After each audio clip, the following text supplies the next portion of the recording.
Hi, this is Adrenakrohm. Today we're going to turn this cacophony of sound into this using just Supermodal. So let's get started. Now when creating percussive type sounds using Supermodal, there are two ways to trigger it. You can send it white noise or you can send it a sample. I prefer to use a sample because then you get the consistent hit every single time, whereas noise, you really don't want that with a kick or a snare. You want it to be perfect every time. So to that end, I have chosen the following samples. For the kick, I have this snare. For the snare, I've chosen this 909 type of snare. For the bass line, I have this loop. And for the hats and glitch, I have this loop. So let's look at the kick. First of all, we'll just solo that.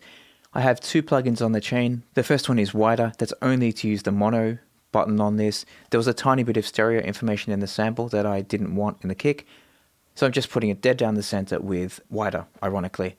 The second one is a fresh instance of Supermodal. Let's take that. Now we want to turn the blend all the way to 0 because we're just using the filter module in this instance. And then we're going to use the resonance to create the traditional kick sound. So if we play this back and turn the resonance up, the cutoff then needs to come down, and then we're going to trigger that with two envelope followers. We're using two, one for the transient, and then the second one for the body. So the first one, attack all the way to 0, very short release, let's say 10. We need to assign that to the frequency. Go about there. And then we assign the second one also, but a much less. There. And now we need to adjust the threshold accordingly. Hi, Future Me here. I forgot to say just there that when you open the threshold on the envelope follower, it stops behaving as a envelope follower and instead becomes a audio triggered attack decay envelope. So let's get back to it.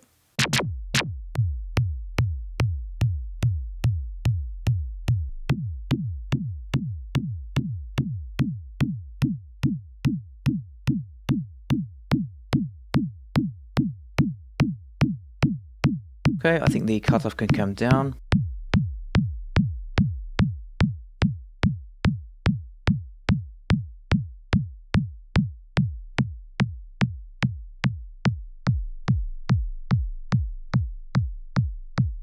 That's sounding quite good. We can play with the filter type to get us back into the original snare. I think that sounds about right. We can, if we want, we can play with the blend. We can put this slightly over to get a bit of character.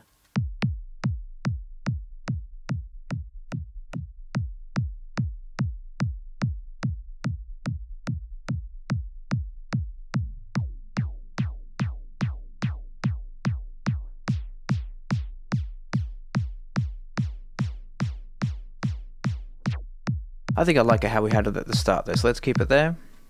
Now let's look at the snare. Open up a Supermodal. It's a traditional 909 snare that I've chosen specifically because I want the transient to be 909-like, but I want the body to be more acoustic. So I'm giving a bit more of an acoustic flavor to it overall. Now in the model types we have really two extremes. In the middle is the tonal varieties, and then the left and right we have the, as I said, the two extremes. So the far left is the non-tonal noise types, and then we have on the far right is the inharmonic types such as the spring and laser, etc. So we want it to be along the inharmonic types. We want it to be, I think, one of the metal or glass types. I think around there typically sounds good for this kind of purpose. So playing this back.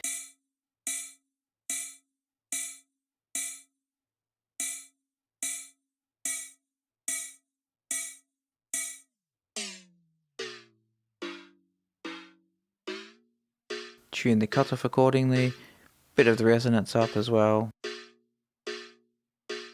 Let's give it a bit of drive. Just check that the input and output isn't clipping, this is good here.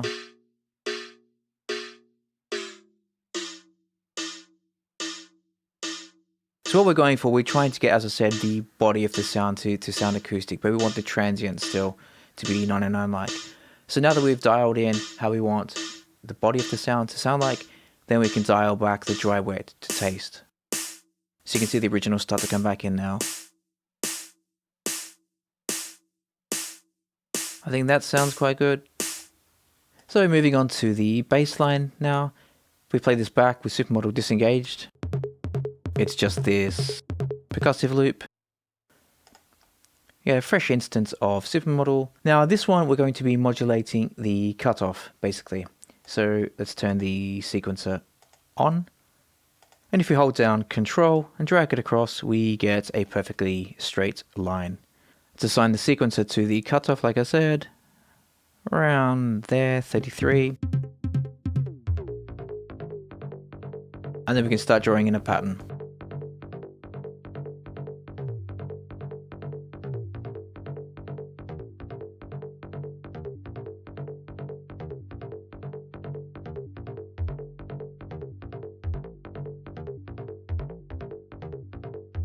That will do for now.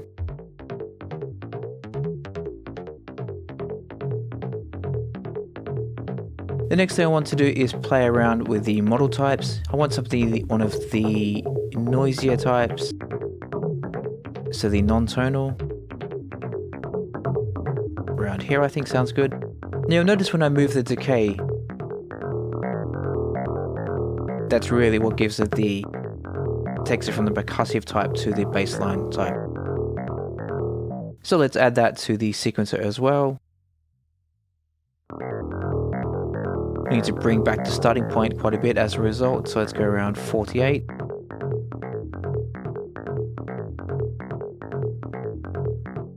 Next we can give it a bit more groove by adjusting the partials.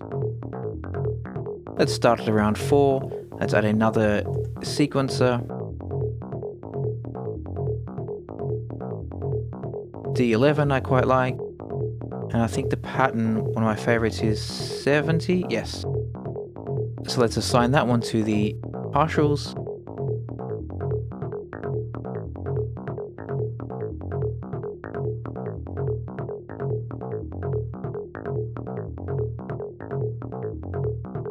Bit of drive, of course, as always.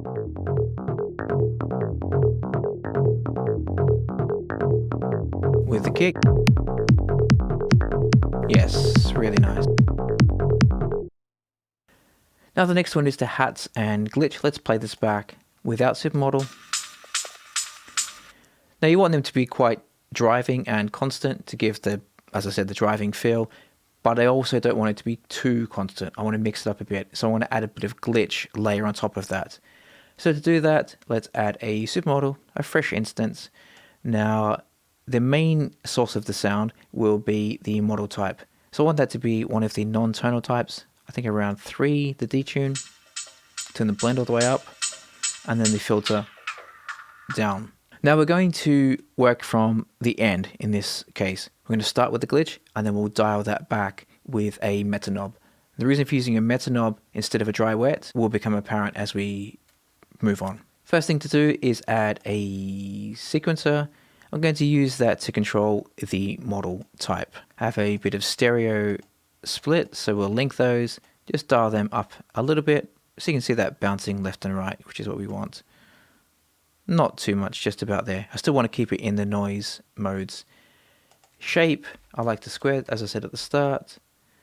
And then the pattern, I think it was 50 that I quite like. Now, that's sounding quite good, but I don't want to, I want it to be a bit of a polyrhythm, so let's choose 3. If we change the partials, let's also add the sequencer to the partials. Obviously need to bring this down because it's a starting point.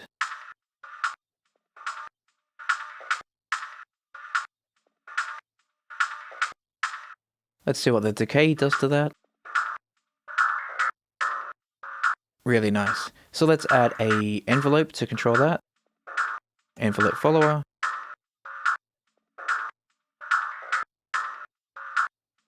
Adjust the threshold.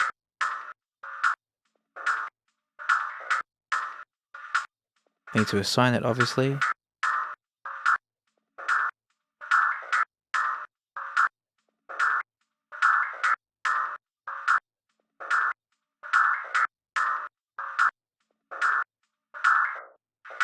Tune the filter type.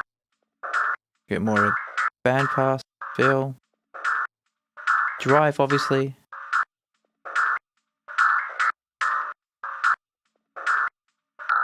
So that's sounding quite good. That's the glitchy sound that I'm going for, but I don't want it to be on all the time. So let's turn the dry wet down and we'll just hear the hats. Now let's add a sequencer and let's dial in. Well, first we'll assign it to the dry wet.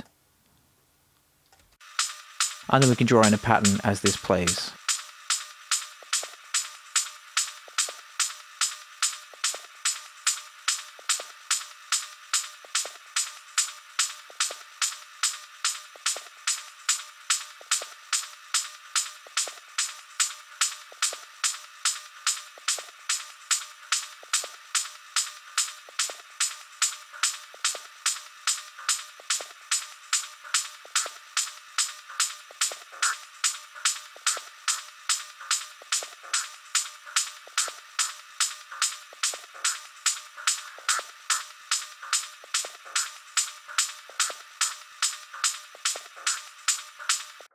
Now the sequencer is controlling the dry wet constantly in accordance with this pattern here, but I want to put a knob onto that, a meta knob. So let's assign a meta knob to control that. Now with meta knob at 0, there'll be no glitching. And when I turn it all the way up, it will be in accordance with the sequencer pattern. And now playing everything back, we have this. And to reiterate what it sounded like before, this is just the samples. And Supermodal.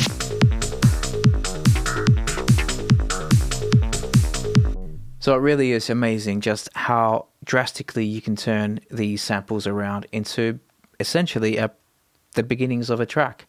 Very, very quickly and very, very easily. So I hope you had fun, hope you learned something, and I'll see you next time. Bye bye.